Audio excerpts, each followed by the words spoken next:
All right, this is what we got going on now. So this is what they call multi-bar Damascus. So I have two billets that need to be forged welded. So that needs to be forged welded. That needs to be forged welded because right now they're just stack of 74 times that times 2. That'll be 158. So that and that will be forged welded. This one will also be forged welded, but what I'll do with this one is I'll draw it out and then I twist it. So I'll do a twist pattern. Then, once I draw this one out, draw that out, forge weld them, draw them out, get them to the right length that I want them to be at, I will then square this one up to this one, and then I will forge weld them together. And so in theory, I should have random, twisted, and random, and it'll be all one billet. That's what the pattern I'm shooting for. If it works, it's going to be legit. If not, that's what it's all about. The journey continues. Okay, so here we go. This is where we're at right now.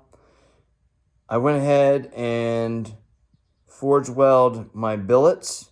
So this is 158 layers, that's 158 layers, and that's my twisted. I went ahead and put it on the mill, and I milled the edges, so I squared everything up. That one's squared, and then that one's squared. So now what I'll do is I will push them together,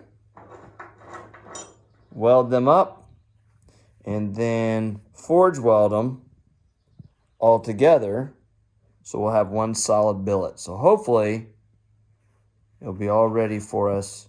The pattern will be all ready to go after I forge weld it. We're almost there. Good evening, friends. Thought I'd give you an update. Some people have asked what's been going on with the multi-billet Damascus. This is where we're at right now. If you remember, we had three